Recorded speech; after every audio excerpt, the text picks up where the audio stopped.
the idea that Ukraine can reconquer all of those territories, borders that were created by Hitler and Stalin, plus, in the case of the Crimea, by Nikita Khrushchev, that is either possible or desirable, given the current situation, I think simply ignores history. This was none other than Jack F. Matlock Jr., the man who was the US ambassador to the Soviet Union during one of the most intense periods in modern history. Most intense period till today, that is, because at the moment it looks like the very near future will be at least as intense. At the time of recording, President Biden has approved American weapons to be used to strike inside Russia, and various European countries, the Netherlands being one of them, are allowing Ukraine to use their F-16s to strike Russian targets. At the same time, military conscription is returning to Europe. This can only lead to instability and heightened tensions around the globe. But the current situation is also reminiscent of the critical period we are discussing in this interview. Picture this: the late 1980s, the Cold War is at its peak and the Soviet Union is teetering on the edge of total collapse. And right in the thick of it all is Jack Matlock, playing a pivotal role in steering these events. Now, here's a story you might not know. In August 1991, a group of Soviet hardliners tried to overthrow Gorbachev in a dramatic coup. While tanks rolled through Moscow, Matlock was on the phone making a call that would change history. This call, meant for the US government, was intercepted and leaked. When the content hit the airwaves, it was like a bombshell. The leaked call revealed not only details of the coup, but strong opposition to this power grab, and it showed wide popular support for Gorbachev and the democratic movement within the Soviet Union. So this wasn't just an ordinary phone call. The leak demoralized the coup plotters and energized the resistance. Remember Boris Yeltsin as he stands on a tank outside the Russian White House. This would probably not have happened without Jack's phone call. The coup collapsed within days and Gorbachev returned to power, at least for a little while. But this moment was a turning point, showcasing the power of strategic diplomacy and communication. Fast forward to today and Jack Matlock is still a powerhouse, as you will see if you watch the following interview. He's still got a sharp mind and is highly critical of the current US foreign policy. Whether it's the mess in the Middle East or the icy standoffs with China and Russia, Jack is not afraid to speak his mind. He's calling out reckless and short-sighted moves and is advocating for a return to thoughtful strategic diplomacy. US Ambassador Josh Freeman did the same on this very channel when he said that in his mind diplomacy was dead. But before we jump into today's interview, I just very quickly want to let you in on something really important. This channel is packed with incredible content that you might not be seeing because, not surprisingly, YouTube's algorithms have decided to shadow ban some of the best interviews. If you're interested in new perspectives and diving into discussions that challenge the status quo, in content that not only informs but also inspires you to think critically about the world around us, then this is the place to be. This channel will give you access to information and viewpoints that are often overlooked or worse, suppressed. Diplomats, leading academics, law enforcement, historians, survivors all provide unfiltered truth that you won't find in mainstream media. So should you want to explore content that apparently you're not supposed to see, content that goes against the mainstream narrative, have a look at some of the previous interviews that we have recorded for your pleasure. And of course, it really helps to spread the news if you like and subscribe to this channel. Ambassador Jack Matlock, what an absolute honor having you. How are you today? I'm fine. That's really great to hear. I don't want to be indiscreet, but can I ask you how old you are? I'm 94. Amazing. And your mind is as sharp as ever. So it's a real privilege of having you on. Thank you so much. Well, I'm glad to be here, and I'm a very lucky man. Anyone who becomes 94 years with a sane mind and good health is a lucky man. Absolutely. I agree with you. Okay. Good. Ambassador, I have prepared for this interview quite extensively, and I thought I have an outline to follow. But just before this interview, I found another little piece of information that I did not know. So apparently, and we jump right into it, apparently you wrote a letter or a phone call which was then leaked and which has supposedly prevented the coup against Gorbachev. Did I understand this correctly? I got a report before the coup that there was a coup being organized. And I got it from the newly elected mayor of Moscow, who wanted to get the news not to us, but to Yeltsin, who was then in Washington. And so the only way he thought he could get it was through us. I had developed fairly close personal relations with most of the leaders, and they were increasingly frank in dealing with us. So I sent a message to Washington asking that this information be given to Yeltsin. Turned out that Yeltsin was meeting with President Bush that very day. And when he said, actually, he didn't say anything. We were chatting. He called on me, and instead of coming to lunch, he wanted to pay a farewell call. I had announced that I would be leaving in about a month as ambassador. But as we chatted about other things, he wrote on a slip of paper, a coup is being organized against Gorbachev and could happen at any time. We need to get the report to Boris Nikolaevich. This was Yeltsin. And I wrote, this was all written in Russian. I wrote back in Russian, well, who's behind this? And he listed 4 names. Now, I passed this on to in the message, of course. Later that afternoon, I got a call from a senior State Department thing saying that they had given it to Yeltsin, and he asked that we give the warning to Gorbachev. So, and I said, look, you know, I can't confirm any of this. These 4 names, they were all, well, it was the head of the KGB, the Minister of Defense, and the head of Parliament, and the Prime Minister. And I said, you know, for the American ambassador to come in and say that these 4 extremely senior people, including those responsible for his security, were conspiring against him, I said, oh, I should not use the names. And he said, well, of course not. So I did go to Gorbachev. I got an immediate appointment. And I told him that we have a report which we cannot confirm, but is more than a rumor. And the president thought that you should be informed of it since it is a serious matter.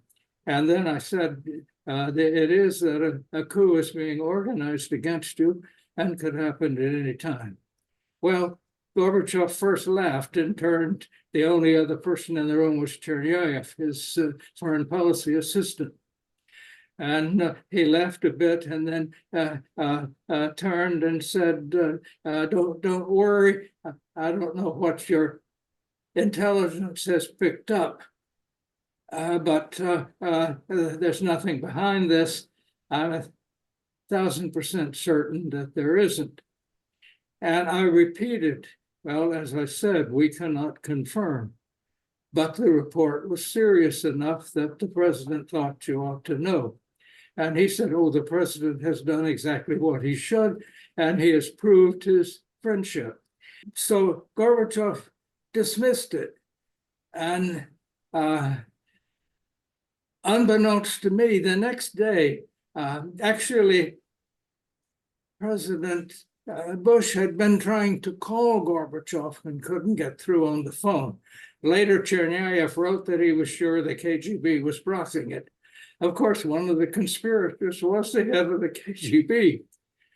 But when Secretary Baker got my report, he was in Berlin, and also Alexander Besmertnik, who was in Soviet foreign minister, were there. They had some negotiations, and they were already on a first name basis. And Secretary Baker called Besmertnik and said, "Sasha, I've got to see you urgently. Can I come over at 6 o'clock?" And he said, "Well, Jim, I've got several appointments. Can it wait till morning?" And Baker said, "No, cancel it. And cancel it, and I must see you." And then Baker gave Besmertnik the 4 names and reported my thing. And Besmertnik said, "Jim, it's hard to believe that these people are involved, but if they are, there's no way I can get a private message to Gorbachev." As Baker should have known, all of their classified communications went through the KGB. And this had named the director of the KGB. So that's when Besmertnik, the Soviet foreign minister, said, "Look, if anybody warns Gorbachev, Jack has to do it."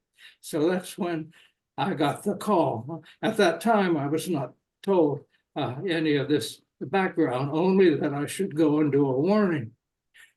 But then the next day, Bush finally got through on the phone to Gorbachev. And Gorbachev said, "Well, thanks for sending Matlock in. Don't worry, I'm 1,000% sure that's a false report." And Bush said, "Well, I wouldn't have bothered you, but Yeltsin and Popov wanted you to know." Well, Popov was my source. Said it occurred. And actually, I got a classified call after that unfortunately the president let slip the name of your source. I said at the time, Bush had been chairman of the CIA for a while. And these guys, didn't quite understand that there was no such thing as private telephone conversations with the Soviet leader. In any event, Gorbachev did dismiss this at the time. And but I often wonder if I had named them, if that wouldn't have made more impression. But that's what happened. Now, I will follow up with one more thing. After the Soviet Union broke up, in January 92, I talked to Popov and I asked him if I could, since these were confidential conversations, if I could write about it. And he said, "Well, of course." And he said, "I was really surprised that that Gorbachev knew I was the source, that when Popov came into a reception when Bush was visiting, after that happened, he said, Gorbachev shook his finger at him and said, 'Why are you telling these fairy tales to the Americans?' And he said, 'I couldn't imagine you were so indiscreet.' And I said, 'Well, I wasn't. It was my president who was indiscreet.' But he said, could have been a good thing." And I said, "What do you mean?" He said, Khrushchev, who was organizing this whole thing, the head of the KGB, suddenly realized he had a leak and he had to stop organizing. Therefore, the coup was not properly organized.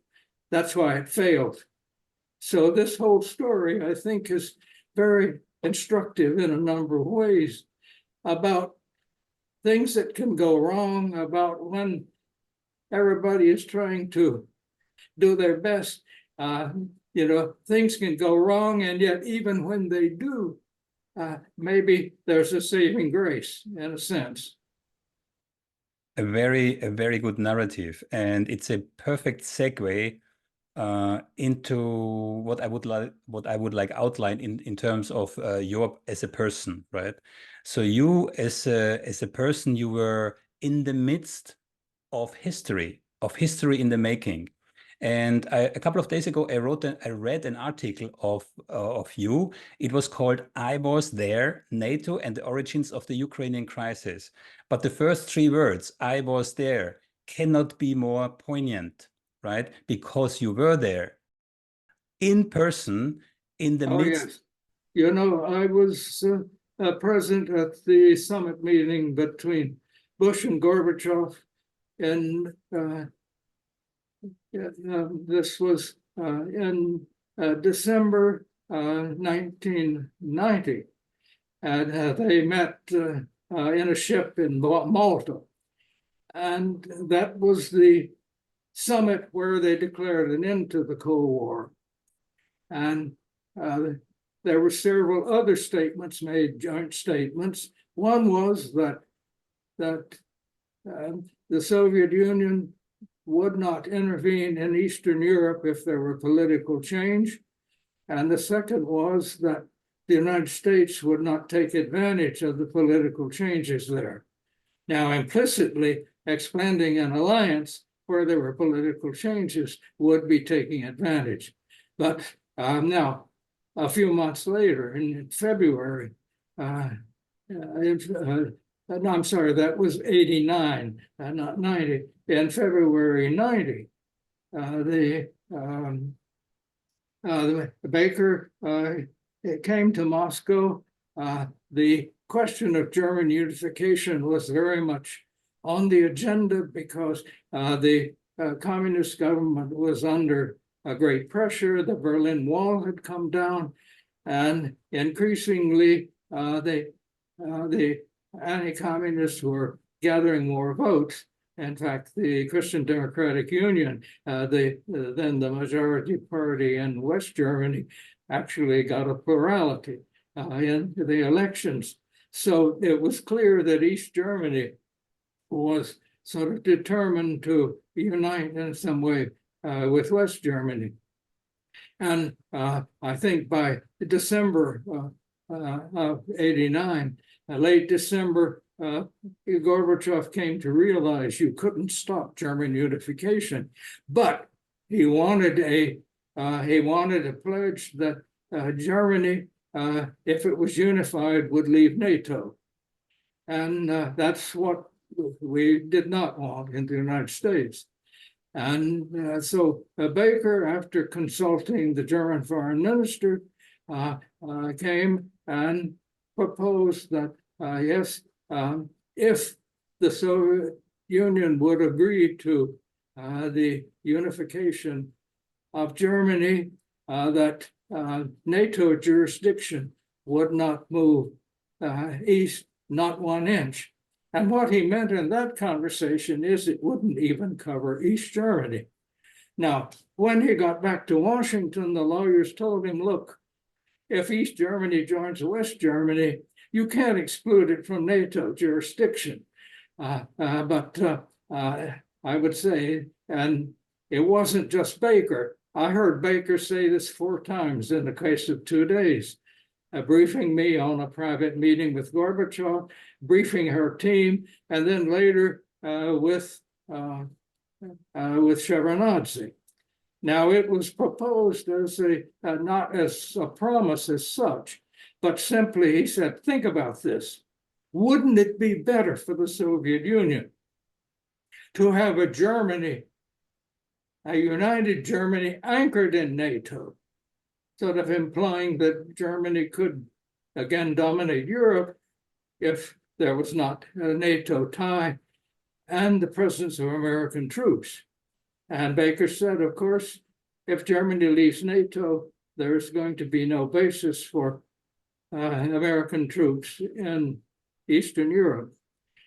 Gorbachev had answered, well, obviously any expansion of NATO jurisdiction is impermissible. However, I understand what you're saying. And I want you to know that I understand what you're saying, and I want you to know that we are no longer opposed to an American military presence in Europe. He added, yeah, I don't think you need 300,000 troops, but we understand that your presence here can be a stabilizing factor. He said, our policy earlier was to exclude you from Europe. That is no longer our policy. We would welcome, some contribution to stability. So in effect, the understanding was, okay, this will be okay. Now, there was no commitment not to expand NATO in the final treaties that unified Germany or that approved the unification of Germany. It did, however, make the territory of the former GDR free of any foreign troops or of nuclear weapons. In other words, there were limitations on what could be stationed in the territory that had once been East Germany. This brings me up to another point, is that the commitment under Article 5 of the NATO treaty to treat an attack on any member as an attack on all was not the thing that worried at that time the Soviets or later the Russians most. It is foreign bases in these countries. And later, I know when we were discussing NATO expansion, the Russian ambassador to Washington said, look, you can give Article 5 protection to anybody you want. We're not going to attack them. But we will have to respond to foreign bases on territory close to us. And so it is not just a matter of NATO expansion. It is NATO expansion. Plus, what happened was the gradual placement of more and more Western bases in these new NATO countries. And at the same time, the United States was withdrawing progressively from almost all the arms control agreements which we had negotiated to end the Cold War. Yes, and I think it warrants deeper discussion, NATO expansion, and the relation to the current situation in Ukraine and in Ukraine basically. Yeah. But coming back to your article where, I was there, NATO and the origins of the Ukraine crisis, there were two items that I picked up. One is the NATO expansion, of course. But the other one, what I found interesting was that you wrote that the United States did not support the breakup of the Soviet Union. Could you please elaborate? No, we didn't. We had throughout been firmly in support of the independence of the three Baltic countries. The United States never recognized them as legitimately part of the Soviet Union. And we were always eager to see that they got their independence. However, one of the last acts of the Soviet State Council was to approve the independence of the three Baltic states. So their independence was achieved before the Soviet Union broke up. Now, as far as the other 12 republics, we recognize that they were legitimately in the Soviet Union. And certainly President Bush was, and also Secretary Baker were not in favor of a further breakup of the Soviet Union. One might say, why?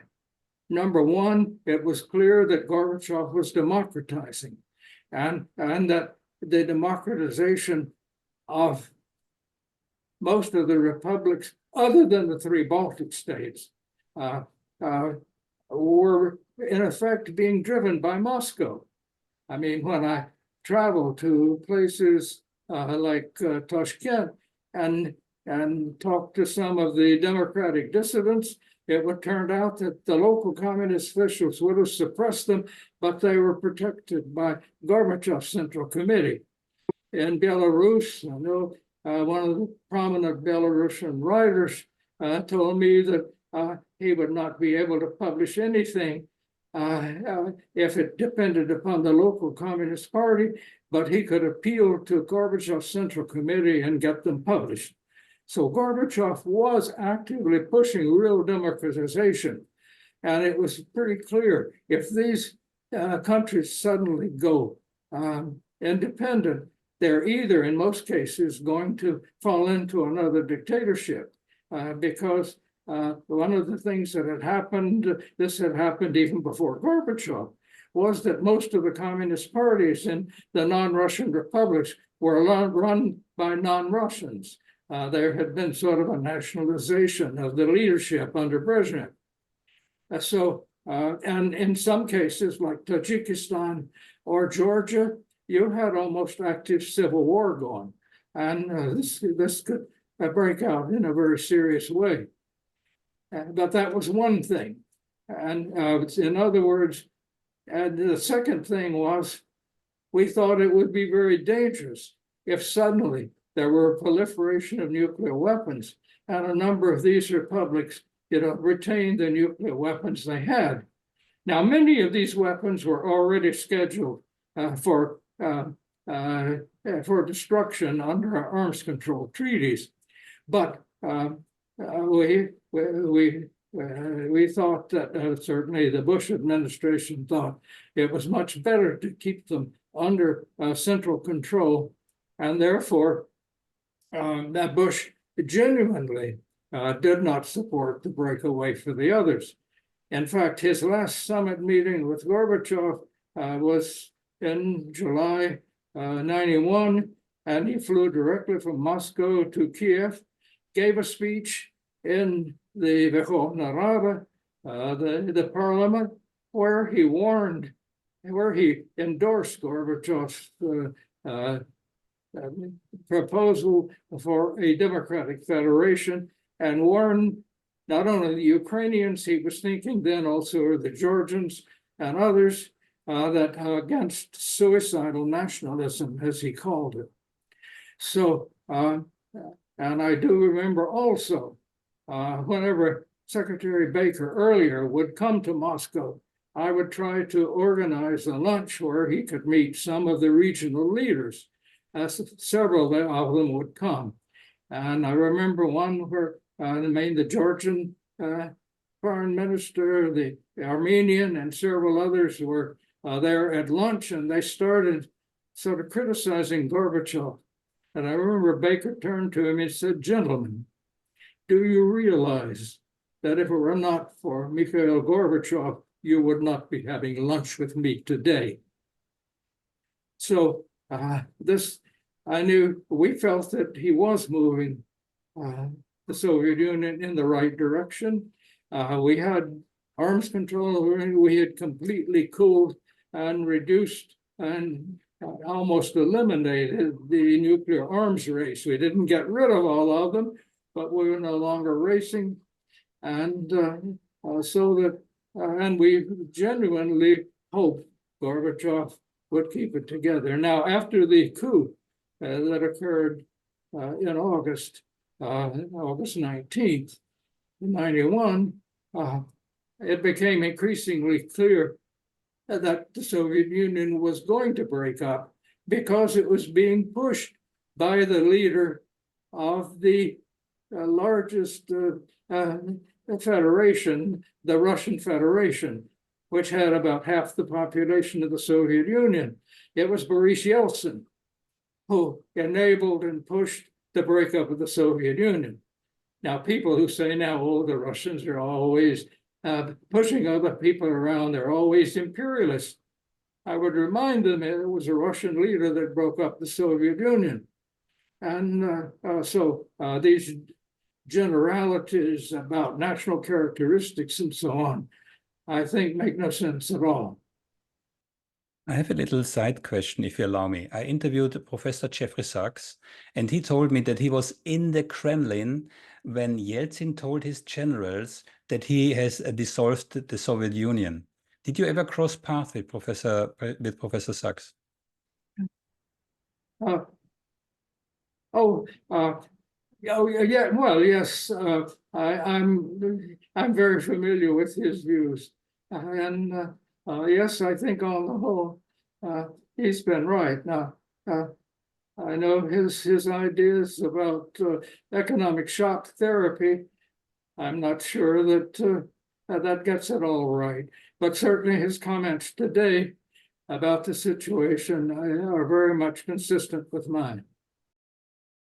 Before we talk now about NATO expansion, I would like to get your view on what I believe is a missed opportunity when, after the Cold War so-called ended, there were signs of, let's say, various Russian administrations, especially also Putin, to, warm relationships with the West. Why did America not take this up and come and lead to a better relationship between those two superpowers? I mean, at one point I heard that Putin considered seriously and has requested even to join NATO. Yeah, I mean that's a big step. But generally speaking, there were overtures from the Russians, not the Soviets, from the Russians after the Cold War. So what went wrong? Well, first of all, let me say that it's not just Putin. Yes, I think Putin began his time as a Russian president with a goal of bringing Russia into the West. He said at one time it's going to take a generation or two, but that was his goal. Now, it was also Gorbachev at times when we were negotiating German unification and so on. When there was talk about the Warsaw Pact and NATO, and I remember at one point, Gorbachev said, speaking of the East Europeans, well, if you take them in, you have to take us too. In other words, it was very clear. Another observation, at the end of World War II, I think that one of the most important elements in American policy was to insist that France and Germany bury the hatchet and start cooperating. In other words, to avoid the sort of politics that led to 2 world wars. At the end of the Cold War and the breakup of the Soviet Union, the task was to bring Russia into Europe and not to exclude it from Europe.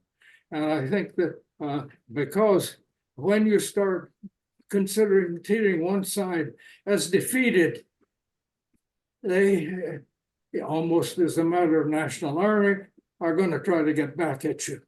And we should have learned that from what happened between the First and Second World War.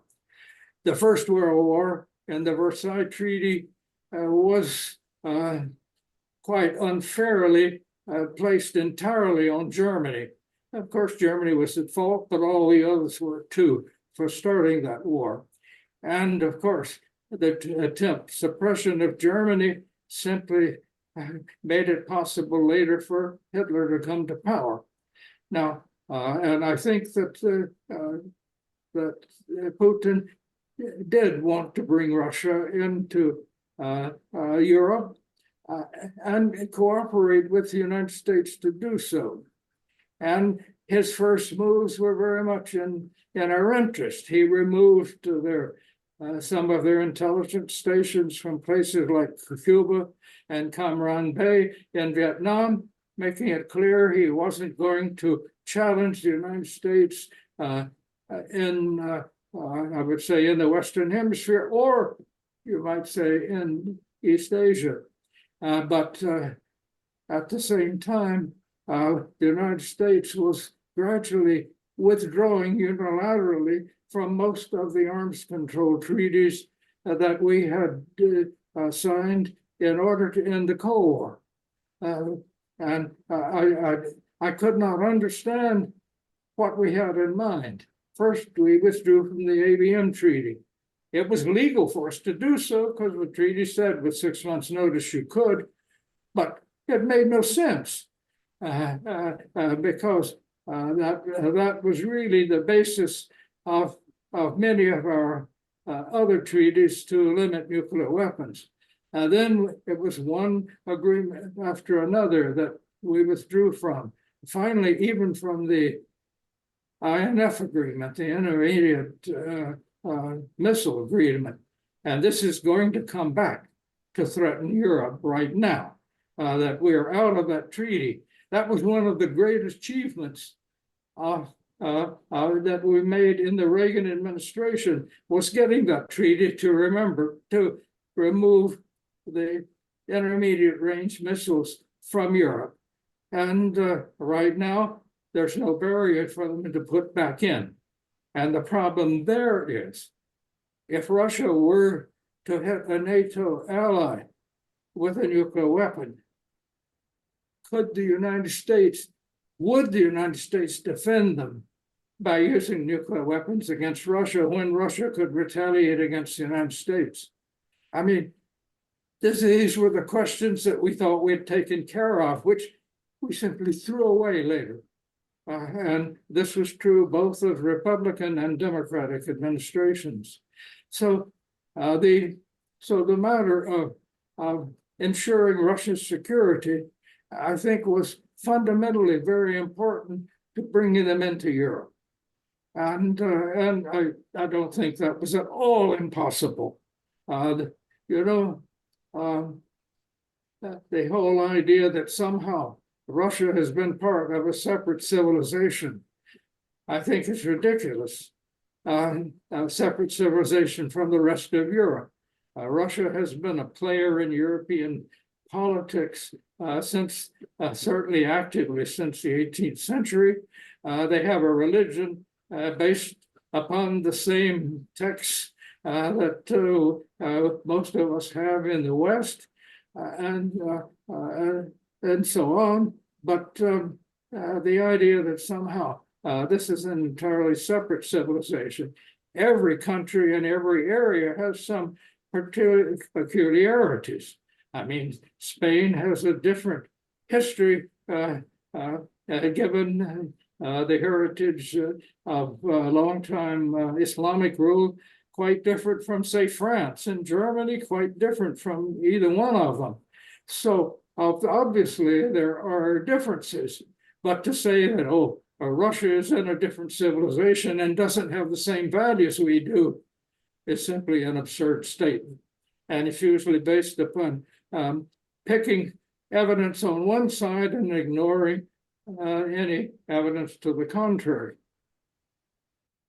I see that you wrote 3 books: Superpower Illusion, Reagan and Gorbachev, and Autopsy of an Empire, right? And in Superpower Illusions, there's one chapter, it's called Myth of American Victory.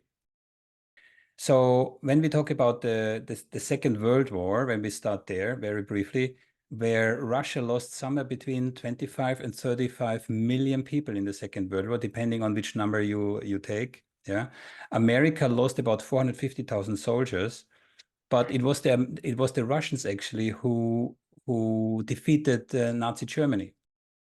So because you mentioned East Berlin, so East Berlin was given back without a shot. People don't realize there were 200,000 or 300,000. I'm not entirely sure about the numbers, but there were 200,000 or 300,000 Russian soldiers. They were removed. Russia didn't even have a place for them. They were some moved in tent camps somewhere in the Russian desert. But the point is that people today forget these kind of facts.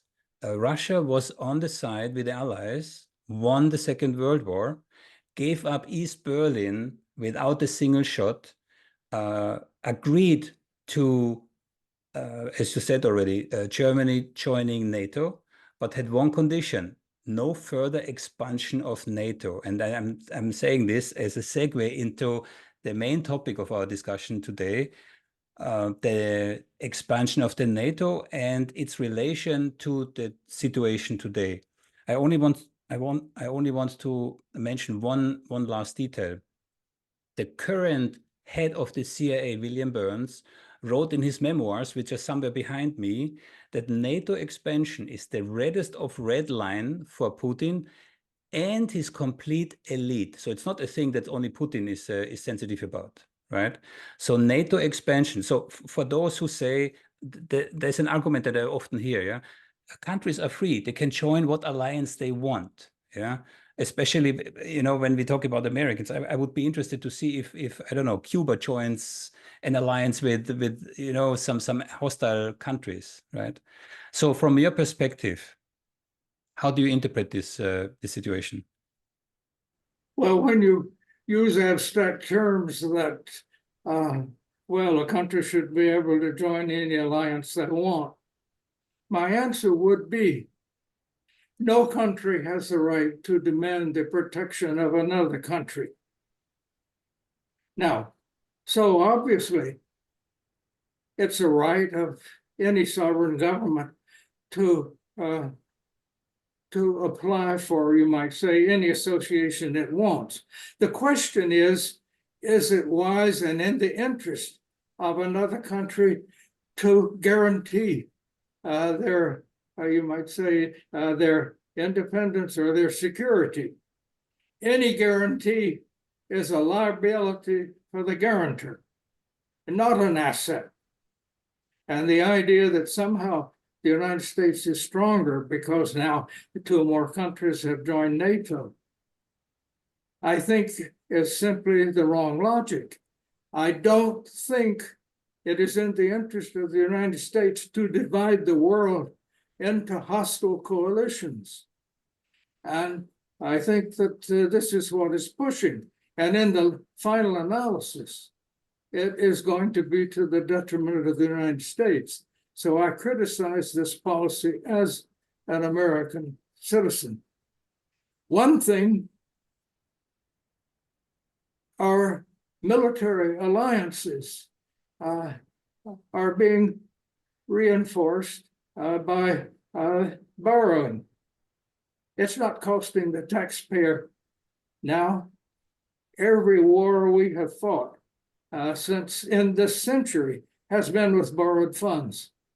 The United States now owes $33 trillion, more than our entire gross national product in any given year. That is a very vulnerable situation. And to continue to add to that, I think that there is a psychology that, well, you have to solve these problems by force, either or both economic and military force. I don't think these problems are solvable by military and economic force, and I think the use of that compulsion is going to backfire. And the fact is that any country that sees its security threatened by a hostile military alliance is going to react.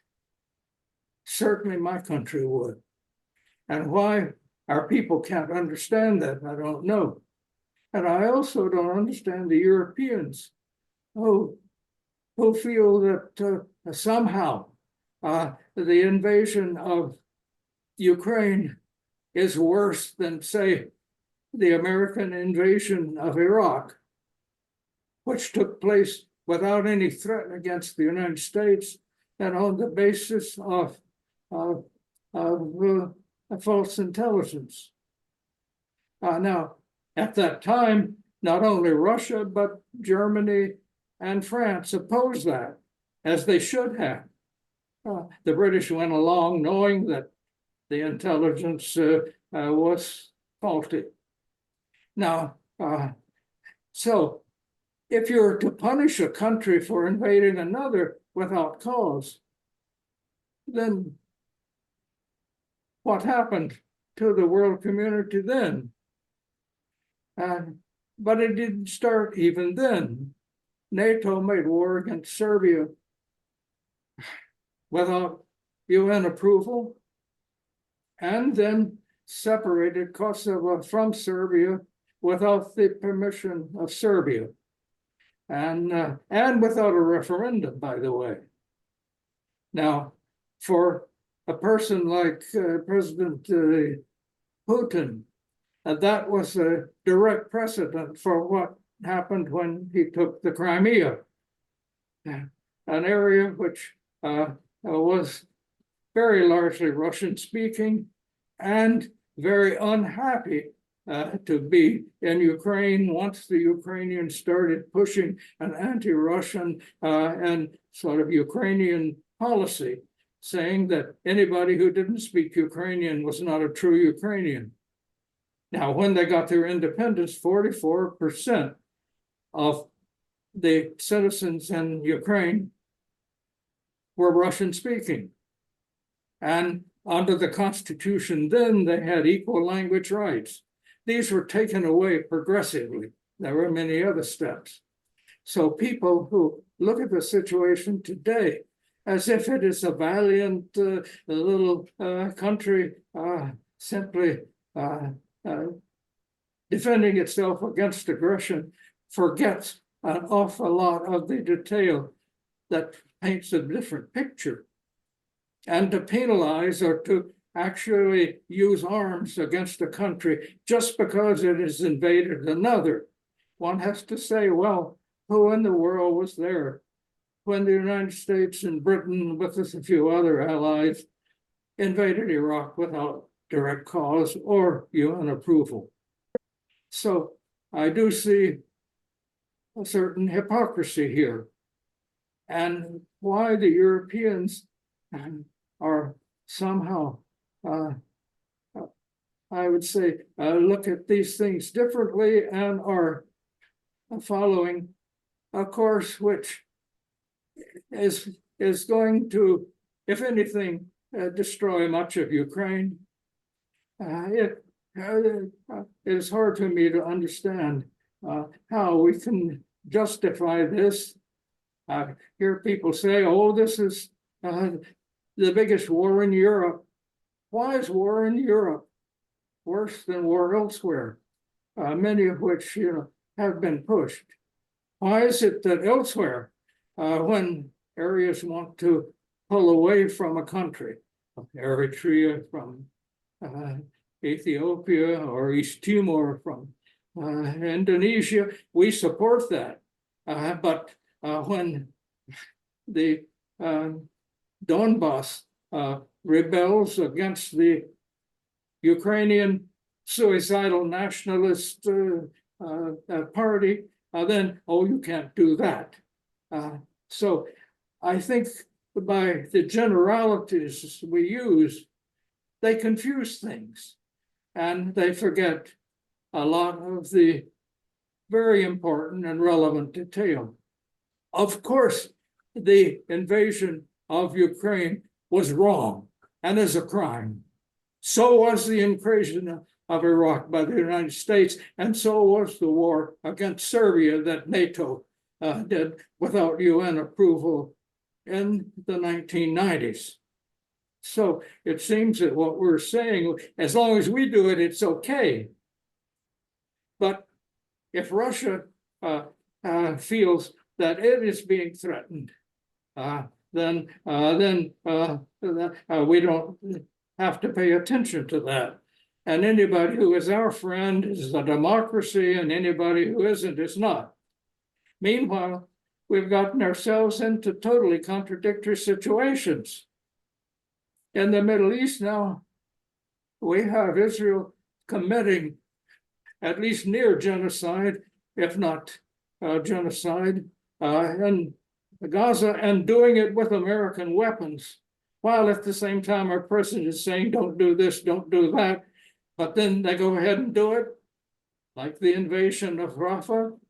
And yet all of this is being done largely with munitions supplied by the United States and not even paid for by them, but paid for by loans that their treasury takes out. So, and then of course, we have those in our country that are talking about the possible war with China. You know, China and Russia are nuclear powers. Have they forgotten that? And it's not just nuclear weapons. Look at the threat now of cyber warfare, of the possibility probably more than one country has of wiping out our satellite communications. There's so many different areas of offensive things that an attempt by one group of people to dominate the world using economic, you might say, economic superiority and military force, I think is going to end up in a catastrophe for everybody. You just said something about the hypocrisy. Yeah? So I have a statement here in front of me from Ursula von der Leyen in respect to Russia, right? And she wrote, Russian attacks against civilian infrastructure, especially electricity, are war crimes. Cutting off men, women, and children of water, electricity, and heater, these are acts of pure terror. This is, of course, direction Russia. No such statement at all have been voiced concerning the situation in Gaza. So I think it's for the whole world, and especially in the global south, yeah, outside of our media bubble, it's obvious that there's a high level of hypocrisy involved when we compare those two live conflicts which are going on right now. Well, yes, I obviously deplore all this destruction. I'm one of maybe fairly few people in the West that know both Russian and Ukrainian. I love both literatures. I have literally thousands of Russian books in my library and hundreds of them in Ukrainian. My PhD was in Slavic languages, actually, and I'm familiar with the very detailed history of these peoples.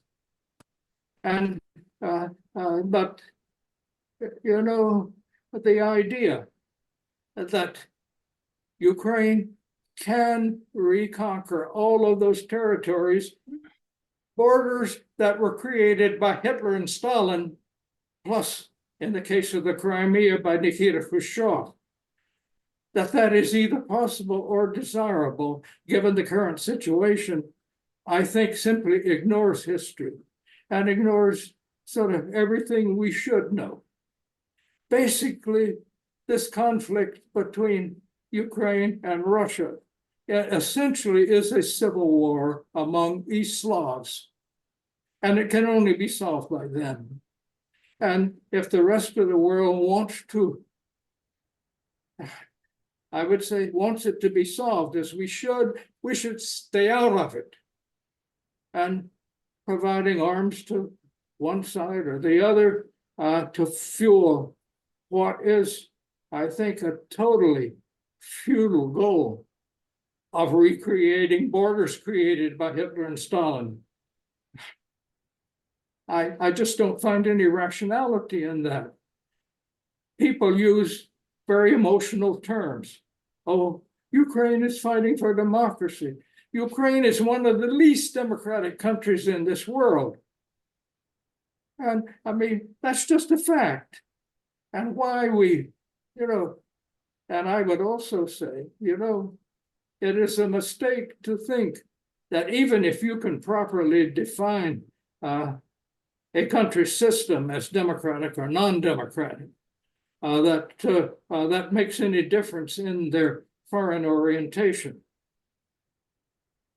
The Soviet Union, for many years, particularly under Brezhnev, followed the doctrine that they were still believing in the revolution of the world proletariat, that the world was going to be socialist by revolution. And that's one of the things that caused the Cold War, because that made them an ideological enemy of all the Western countries. And that turned out to be a weakness said when they invaded Hungary in 56 and Czechoslovakia in 68 that they invaded because it was their duty to defend socialism. And their idea, if you had what they called socialism, that that was the future. Well, of course, it wasn't true. From the very beginning, after the Second World War, Yugoslavia broke off from the Soviet Union. Albania broke off from the Soviet Union. There was a split between China and the Soviet Union. So the fact that they were calling themselves communists certainly didn't mean that they were necessarily military allies. And today, you know, most of the world has constitutions that at least are nominally democratic. A few don't. You know, think of Saudi Arabia and some of the other Middle East leaders who are, who you might say are authoritarians or even totalitarians by legally. But yes, the idea of democracy and representative democracy has swept much of the world. And every one of these democracies are imperfect in some ways. So how can you draw a line, you know, between those that are and those that aren't? One other aspect is that an outside power cannot create democracy in another country, certainly not by using sort of force. And the reasons, I think, should be very basic. If it is a matter of people ruling themselves, how can an outsider give them that power? They can only achieve it for themselves.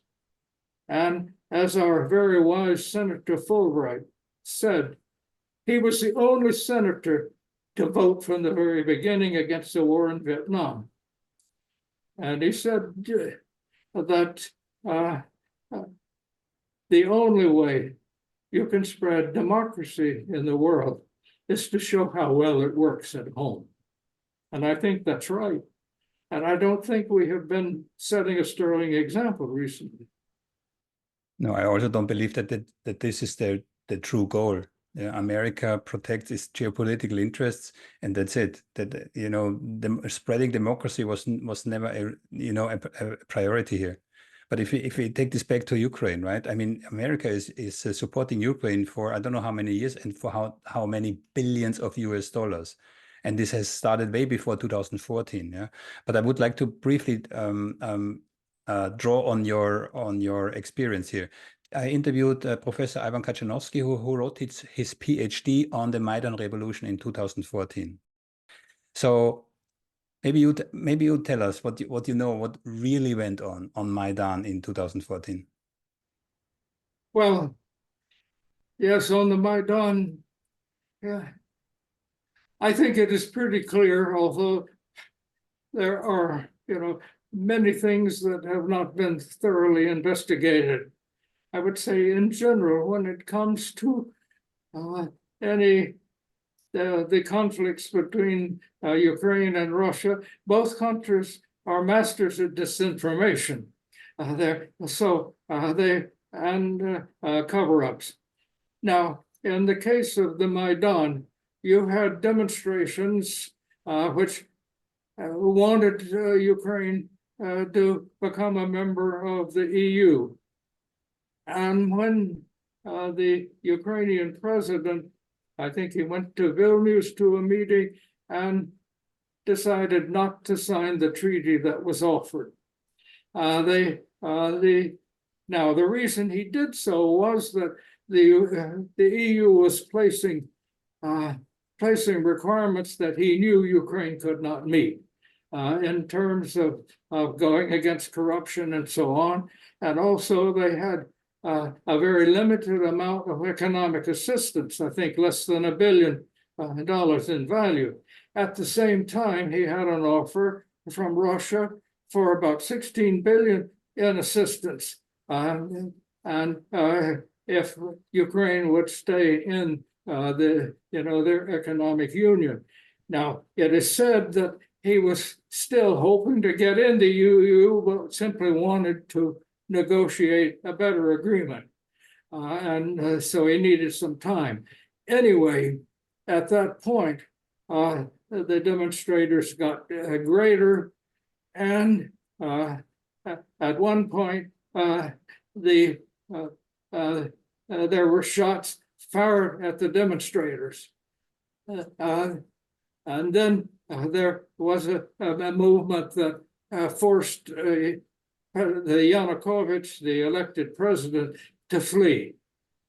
Now, at the time, it was said that the Ukrainian security forces fired those shots, but there were investigations later, and it's almost certain that it was not the Ukrainian thing, but a militia from Lviv, from Galicia, one of these neo-Nazi militias that actually fired into the crowd and started it. And they were the ones that forced out what had been an elected president. Oh, yes, he was corrupt. So was every Ukrainian president. I don't know how you measure degrees of corruption. They were all corrupt. And in a Western sense, but they were all struggling, just as Russia was, to throw off the communist economic system, and had to do it gradually. And this had led to the seizure, of the assets by a small clique of people. In any event, this was a violent act, and then the government that was formed out of that was the result of a coup d'etat, which had no representation from the Donbass or from Crimea. At the same time, inasmuch as Putin could get no guarantee that Ukraine would not come into NATO at some point, he organized for a peaceful referendum. They sent in some little green men, but not a shot was fired, and a referendum voted overwhelmingly for the Crimea to become part of Russia. Now, one can say that was not a free referendum. However, actually, to be very fair, maybe there wasn't a 90-odd% in favor of it, but certainly 60 or 70% of the people in Crimea would have opted for Russia. They had never been given the chance to vote as to whether they would be in Russia or Ukraine when the Soviet Union broke up. So to see that as simply an illegal change of power, one would say, well, in that case, the separation of Kosovo from Serbia was also illegal, because that occurred without a referendum. And actually, Putin, who is trained in the law, has cited this many times. So when we make these accusations that this is just aggression, it is more than that, because other countries, if faced with that sort of provocation, also would have reacted, I think, in similar ways. And in the case of the Crimea, it was done without a single casualty. In the case of Kosovo, I think there were well over 1,000 casualties, plus much property damage in NATO's undeclared war. So what puzzles me is how people can't stand back and be, a little understanding about how these things develop. Of course, it's not a good thing. And yes, any invasion and instigation of war is a crime. It was a crime to bomb Serbia. we had the excuse that there was a humanitarian disaster, but we could have beefed up, you might say, NATO protection for these people, rather than simply bombing a country. We certainly had no legitimate excuse. The United States and Great Britain and a few other NATO allies they pull with them for invading, occupying, destroying the entire government of Iraq and causing hundreds of thousands of casualties. Yeah, I could go on, but there's a long string. Yeah, there's a long string of countries that have been attacked by the US, Cambodia, etc., things that actually flew under the radar, what most people are not really aware of, right? Now, when we talk about Iraq, the one thing that stuck out for me was this interview from Madeleine Albright, where she said the starving to death of 500,000 Iraqi children was justified. Now, imagine if that would happen in America, we would have a third world war, right? But I interviewed emeritus professor Michael Brenner very recently, and he said something. He said the Russian invasion of Ukraine was not only not unprovoked, it was preemptive. Would you like to comment? well, I'm not. I certainly, I think that President Putin would argue that it was preemptive.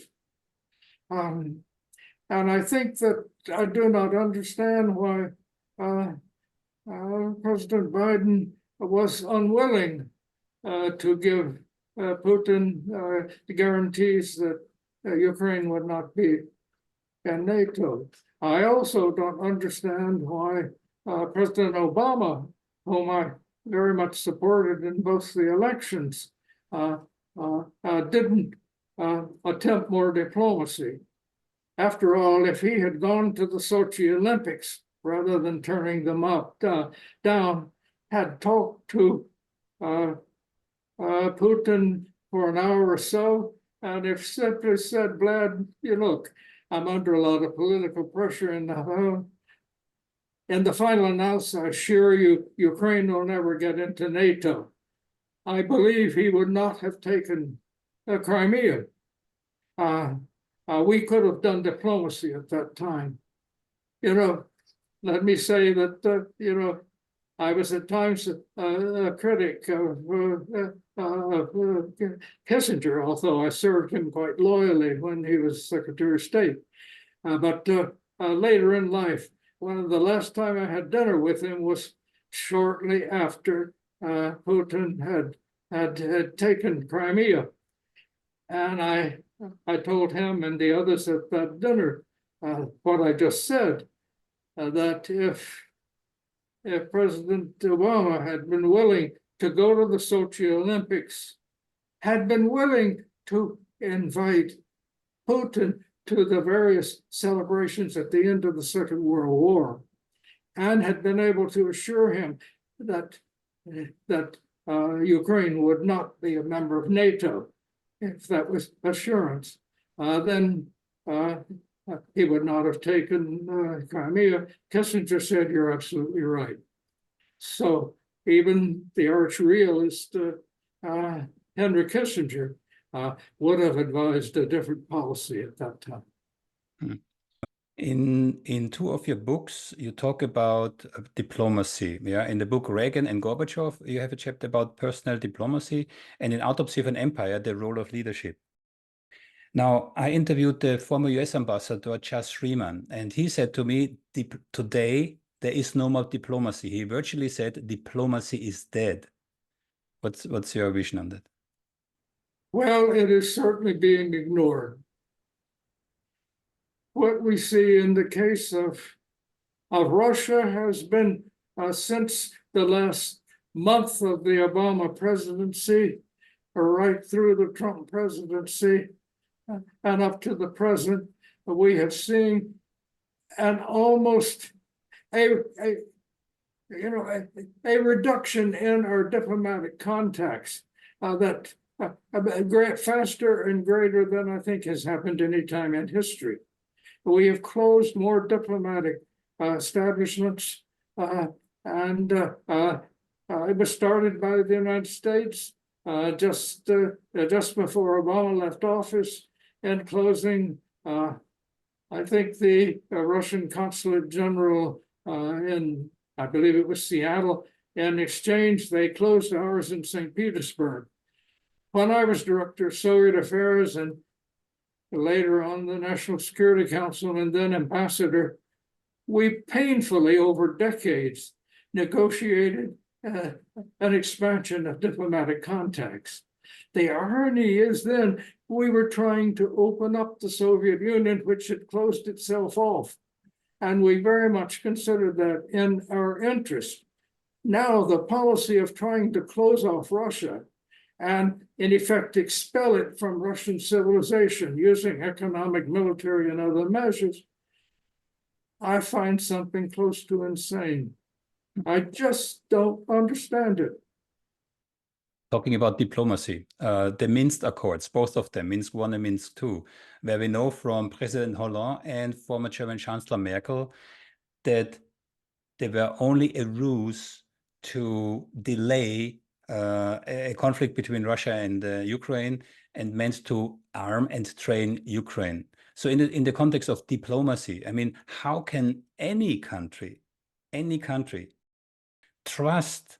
I mean, these Minsk agreements, they were signed. Yeah, these are contracts in a sense, right?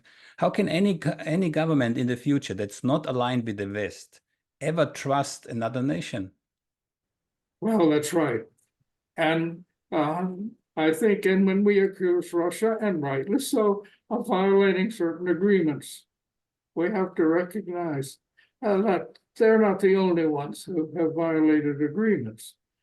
And it's not a matter that two wrongs make a right. They don't. But this idea of accusing Russia rightly of certain crimes, we ignore that we have committed the same crimes, arguably with less provocation. And therefore, we've got to get out of that circle of trying to deal with things this way. We had, within my lifetime, I was born in 1929.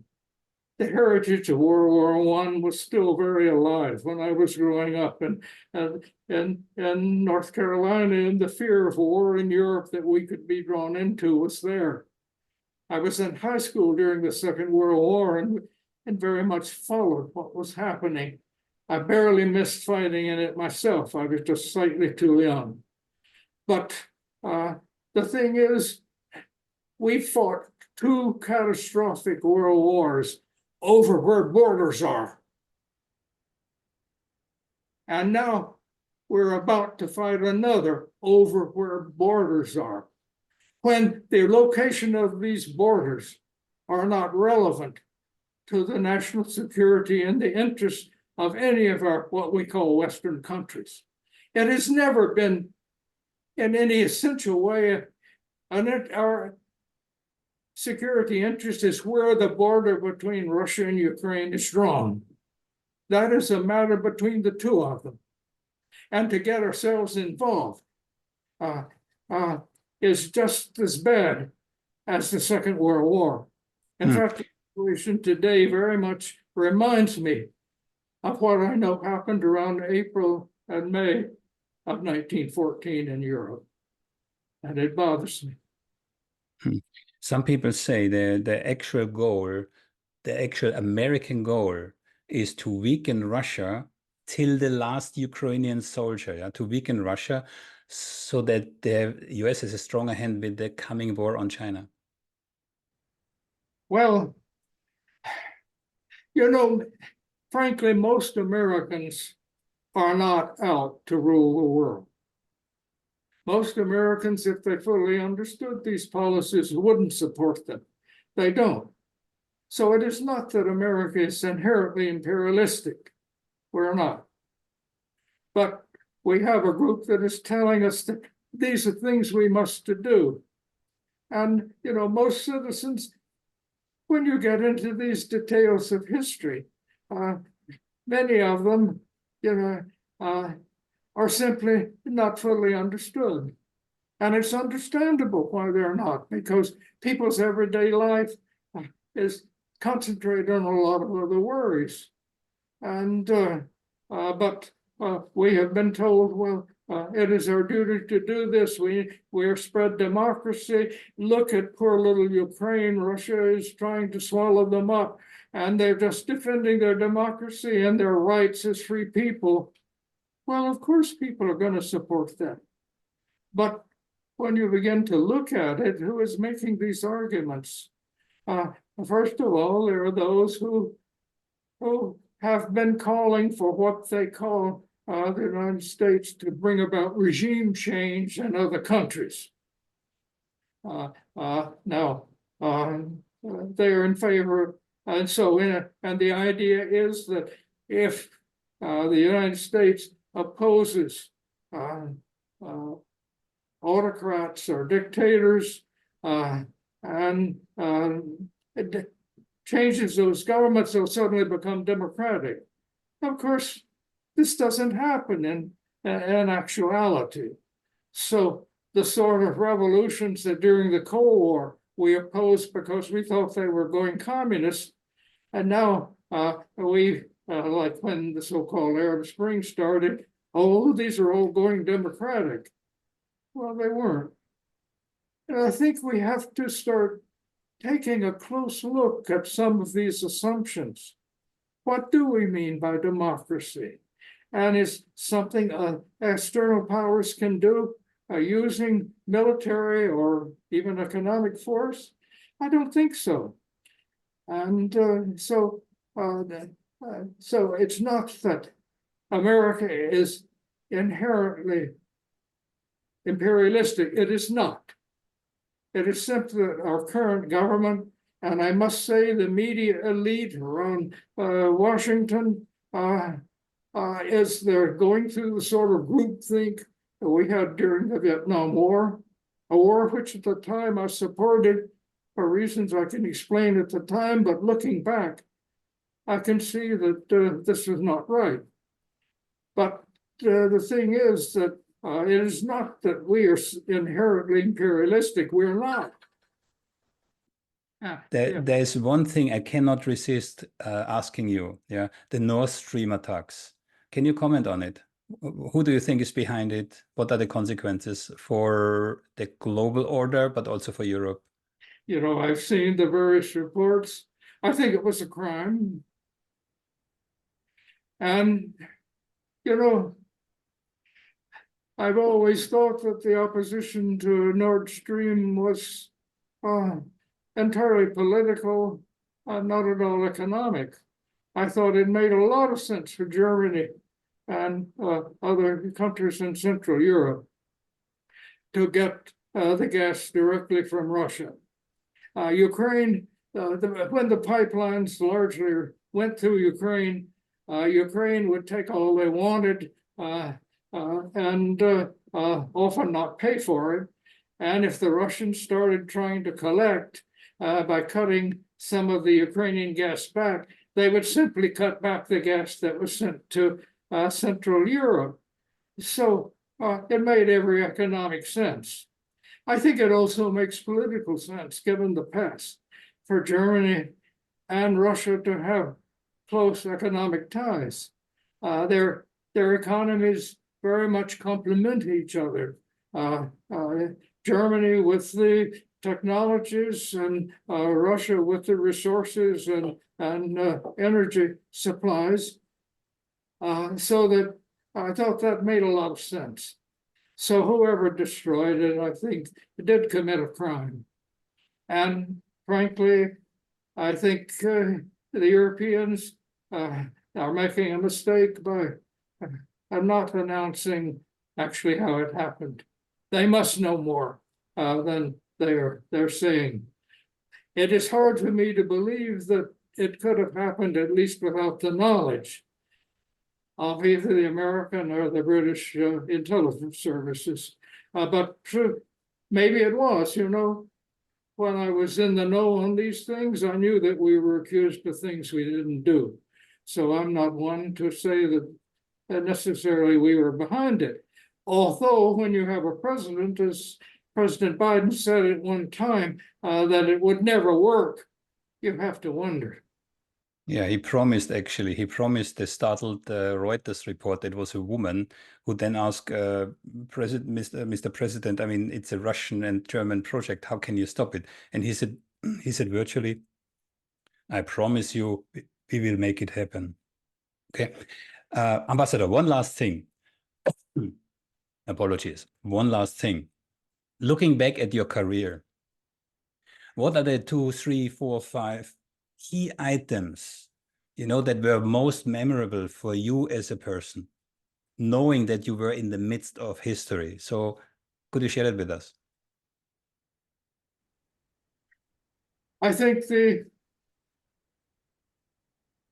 thing that made the most impression on me is how the approach, which frankly I devised, of defining our Cold War issues into an agenda where we called for cooperation to settle problems, rather than demanding that one side make a concession or the other. I think putting it in that context and starting a dialogue about what we had in common and how we could support each other in various endeavors as we solve the other problems.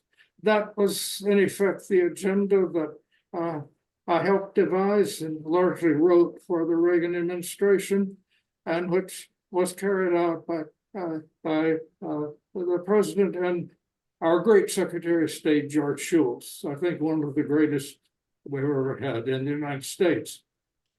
And another point I would make is that these are not the usual left-right issues. You can't say one is liberal or conservative or so on. They were issues designed to try to bring peace and to lower tensions, particularly those that could have violent results. Now, first about having devised this and then being able to go to Moscow and help implement it, in part by showing a sympathy for the country. I do speak good Russian, and I could address the country whenever I was interviewed without notes. And the fact that I love Russian literature and could quote from it and have translated some of their poets, this is what the people were interested in. Here was an American ambassador who wasn't hostile, who wasn't constantly criticizing things Russian. Oh, yes, I criticized communism and the system they had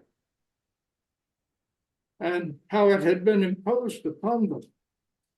And the fact that being discreet, I did develop a real friendship with the senior people, including people like Foreign Minister Besmertnik, Foreign Minister Shevardnadze, Gorbachev himself. And by 1990 and 91, they were speaking very frankly to me, some of which I would only report to the President and Secretary of State in a handwritten letter, so it wouldn't leak. And I was sometimes asked around 1989, 1990 by Russians, did you really think this would happen as they began to democratize? And I would say, oh, yes, I was sure it would. And then I would pause and say, and I hoped my grandson would live to see it. I'm afraid my grandson is living to see a reversal. There's the danger of that. Yeah. Last question, Ambassador. What would be your advice to either the current U.S. government or, let's say, if Trump is going to be elected in November? What would be your advice concerning the Russian-Ukraine crisis? I have no idea.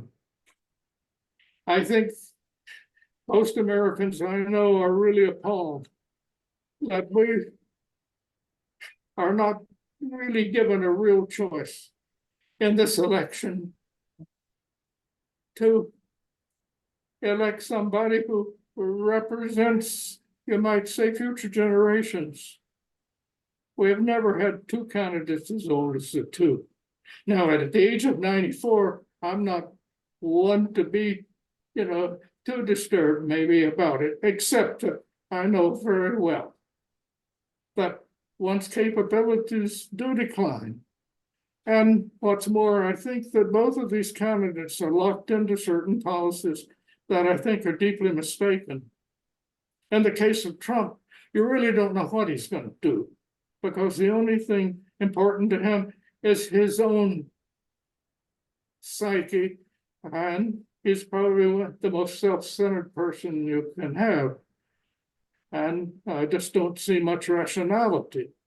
Whereas President Biden, I think, is so emotionally involved in certain policies, the Ukraine policy. After all, he was one who interfered very directly in Ukrainian politics when he was vice president.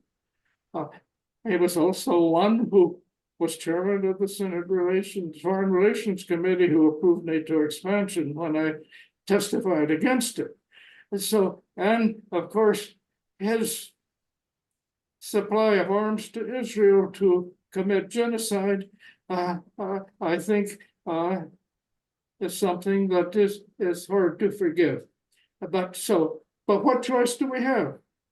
Our political parties are now, I think, frozen into a very dangerous situation. We have two candidates. I don't think either one of them has much over 40% approval. And actually, President Biden's has been dropping under 40% recently. So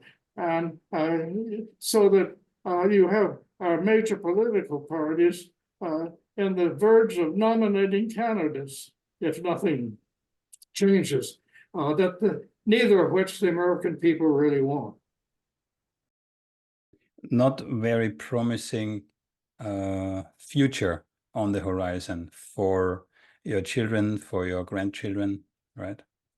Ambassador Jack Matlock, I thank you very much for your time. It was a real privilege talking to you. Well, thank you for the privilege of participating in your show.